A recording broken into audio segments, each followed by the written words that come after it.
I don't think it posed a national security problem. I think that it was a mistake that she's acknowledged. I can tell you that this is not a situation in which America's national security was endangered. Well, fired FBI Director James Comey unable to give Congress an answer for how President Obama could make those comments at the time about Hillary Clinton's private email server. So what did President Obama know and when? Here to discuss is constitutional law attorney and former prosecutor Jenna Ellis. Jenna, thank you so much for joining us. We really appreciate it. Thanks for having me, Heather. Good to see you. So let's get right to what James Comey had to say yesterday when questioned by Gowdy. Gowdy says President Obama said of her email arrangement, "I don't think it posed a national security problem." How would he have known that at the time? And then Comey answers, "I can't answer that." Gowdy then says he also said, meaning Obama, that this is not a situation in which America's national security was endangered. How would he have known that at that time? Comey again, same answer. "I can't answer that for him." So what do you make of this exchange?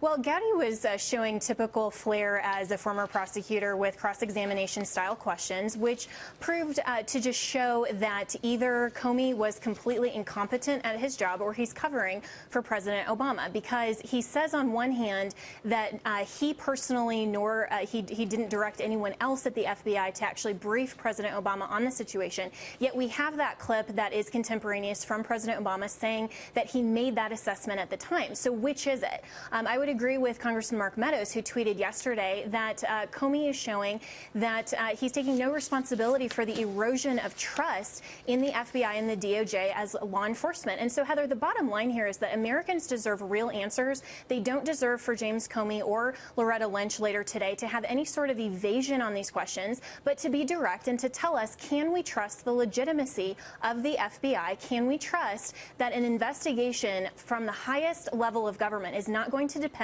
on whether or not you are for Republicans or Democrats, or whether as a political candidate you have a D or R after your name? In terms of James Comey, and you mentioned Congressman Meadows, he was asked about the funding of the dossier, and his answer in essence was, Comey's answer was, "Who cares?"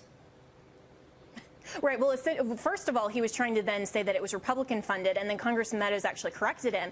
And then Comey said, "Who cares?" And so it actually mirrored what Hillary Clinton has said about the investigation, that, well, does it really matter at this point? So we see that a lot of these talking points are similar to just try to drive the American people away from the fact that this investigation is really critical. Again, we do deserve answers. Why does it matter now at this point? Because that's the other thing that James Comey, he keeps coming out saying, you know, once again, I'm questioned about the Hillary Clinton emails. Once again, I'm questioned about the server.